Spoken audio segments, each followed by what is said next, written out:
Welcome to Tech y Vida with Dr. J, where life and technology intersect. What's good, familia? This is Dr. J, and you're listening to Tech y Vida. I do want to welcome you all back. This is the podcast where we talk about how technology intersects with our lives, our stories, and our humanity. It's been a while, and I got to be honest, I did miss coming here and unpacking everything that I learned when it comes to technology and really life. But I also took some much needed time off, and I've been taking some time off ever since November, just trying to really disconnect. I've been out traveling, investing, spending quality time with my family, and breathing in life beyond the screen. And again, trying to disconnect with everything going on. Sometimes you need to disconnect in order to reconnect with what truly matters. And let me tell you, that reset and putting things away, sometimes you need it to have a balanced life. There's a lot out there that's going on. And again, that's part of the Vida component that's going on.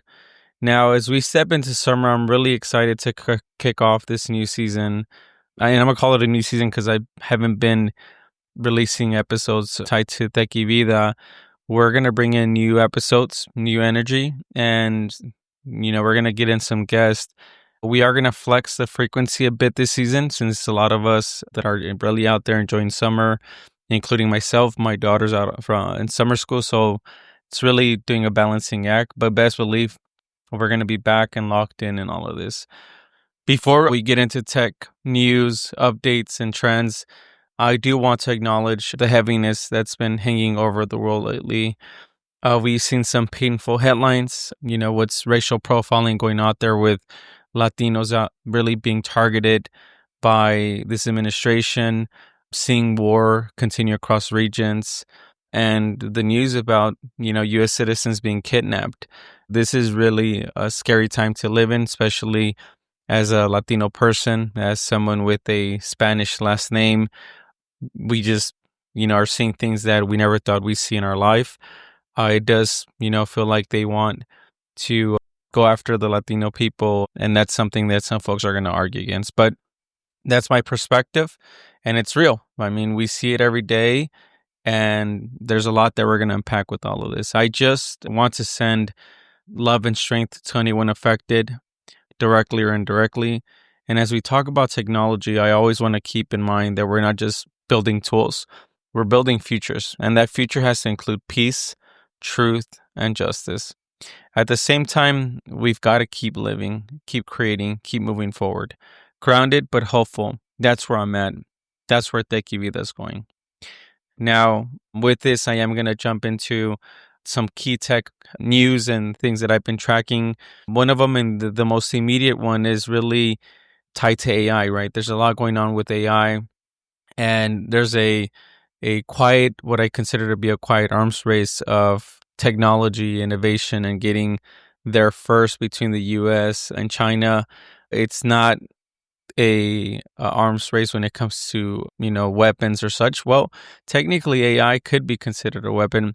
It's pretty much a power struggle over AI, semiconductors, infrastructure, and influence. The U.S., as we know, because it is a competitive market out there, we've been restricting access to advanced chips, especially with NVIDIA, these chips that are probably the most powerful in today's, when it comes to the AI models that we have out there. And obviously, in return, China is investing heavily in its own chip making capabilities, its own cloud networks, and even its own version of their GPT. We've seen it. We've seen a lot of news come out of there. Before I went off, we were talking about all the solutions or tools they're bringing out from out there. And again, it's not just economic, it's ideological. The power, the U.S. is known to have, that intelligence, whether it's digital, data, etc., or artificial and all of this. It's really control over that and control over the future, because that is the future. China, having the means to do it, is trying to be independent and export its own standards, especially when it comes to places like Africa, Asia, and Latin America. I will share with you how I actually just got back from a trip in Central America, and the amount of investment that's being done over there by China. And what I got to see over there was really interesting, right? They are dominating the market in Latin America, and they're quietly, and it's not even quietly. If you travel, you'll see this, but they are dominating south of Mexico, what's going on down there. And that's something to think about. I'm really intrigued how we as a country are going to do when it comes to really having some level of engagement and investment and really match and or surpass what's going on in Latin America in particular. But quite frankly, with what we're seeing right now in the attack against Latinos in the US, who knows? I think that might put China ahead, but I do hope that the US does get ahead of this because we want the best for our country. Now, with all of that, it is something to think about. I actually was, as I was thinking about this, I'm like, we have TikTok. Yeah, I know some people are big fans of it, but there's been like an on and off. Should we keep? Should we not keep? Should it be forced to be sold? There's a lot of conversation going on around that, but that's just an example of a company that is Chinese and a lot of things that are being invested. And again, there's I think the administration brought out their new phone that's made in China. And, they're trying to like really talk about this arms race. But, our own administration is investing in and still has some items in Asia when it comes to how they're doing their gadgets. Anyhow, that's the free market, and that's part of the investment piece.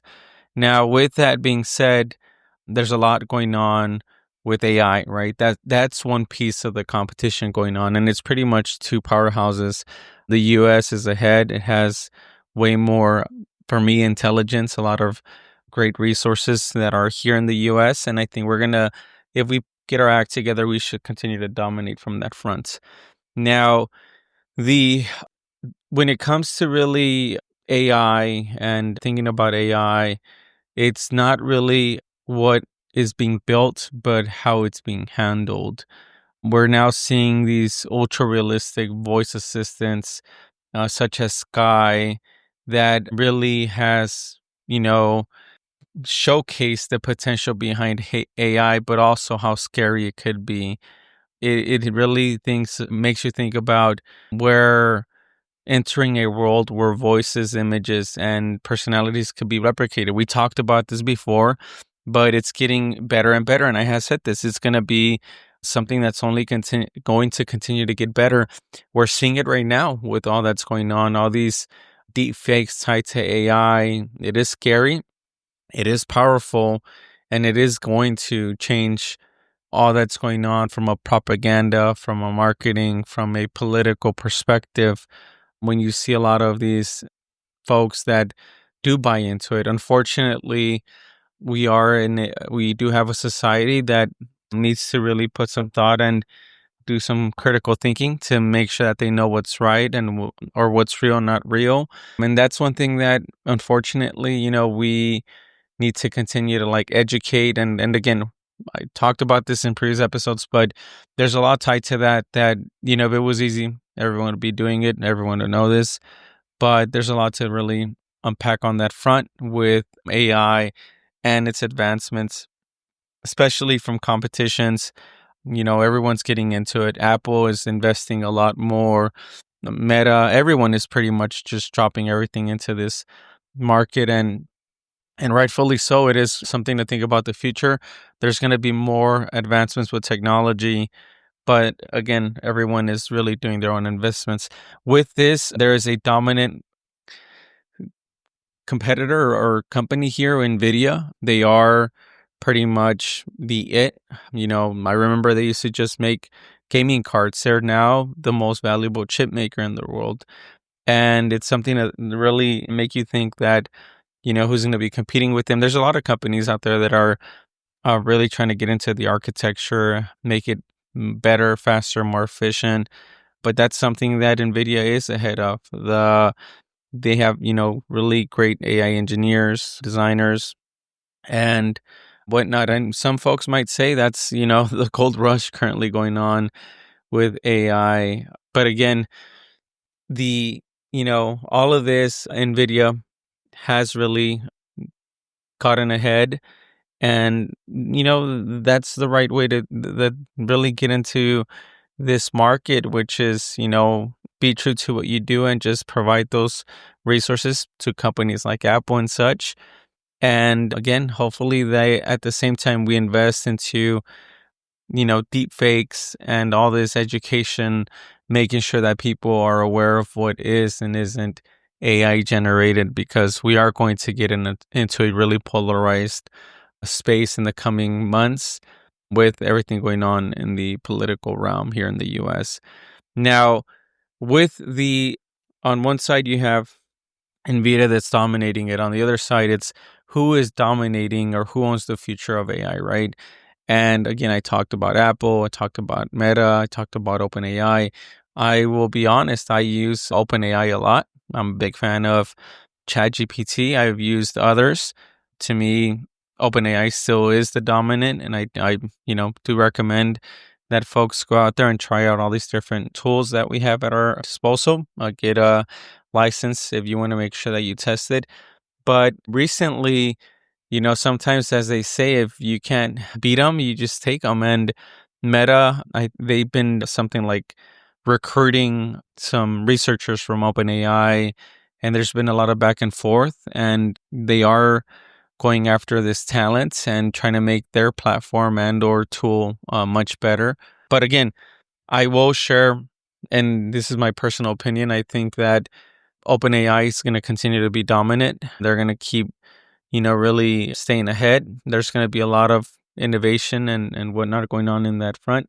But again, Meta's not far behind, and a lot of other companies are not far behind, including those that are on an international scale. But it's a lot going on in this AI world.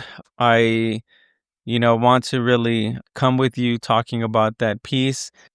As I'm thinking and talking about AI, I do want to transition out of it and talk about what we're seeing in today's technical landscape.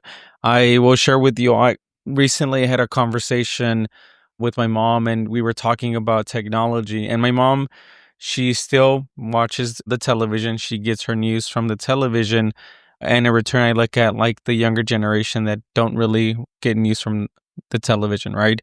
And why I'm bringing this up is we were watching this series with my mom, and we were talking briefly about news and her information or misinformation that she might get from certain channels. And I am going to call out Fox News being one of those channels that's just corrupted. We were talking about this, and my mom was asking me why, if Fox News is this way, why do people still watch it? And that was a great question, right? And I told her that if she's talking about viewership and all this stuff, we have to remember that a large percentage of the population most likely does not look at television the way they used to. Everything is being streamed, and or there's folks that are now going into these online platforms and getting their information from. There's been a lot of research that's being conducted tied to this. I do think that and the direction that we're going to get our information, with everything happening and with all these misinformation going on, it's going to be up to folks to really do their own research and due diligence. I will say, for my personal opinion, it is going to make folks lose trust, and we've seen it. We see it every day, where a lot of folks have lost trust on one company over the other. And as technology, politics, and all these evolve and change, it's going to continue to be the same. So I always ask folks, make sure that, again, from a human perspective, intellectual perspective, you do your own due diligence and you do question everything. Again, you could go into one of the episodes where I dive deep into what's going on that lens. But I bring that up because, every time you do decide to turn on the TV, and I will share with y'all right now, the only reason I watch something is because of the World Club, seeing soccer and whatnot. But the reality is, everything that I see in there, I always question. Now, With that being said, I do know that these are really minimal topics. There's again a lot to unpack. We could talk a lot more. I am going to be getting more and more in depth with like the EV market, what's going on with Tesla, Elon Musk, and the competitors, right? There's a competitor recently that just surged in sales, and I do think that the moment they get into the US, I wonder how that'll change the market landscape here. With that said, I do want to close this episode by saying it feels good to be back. Again, I know that a lot of you are wanting more information.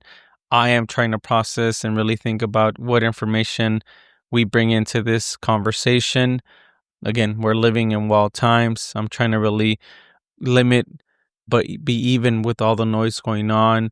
I do believe in us, in our ability to shape tech with a purpose, to ask hard questions, to keep learning, and to stay rooted in our communities. So this summer, whether you're grinding, relaxing, or both, stay curious, stay grounded, and stay connected to what matters most.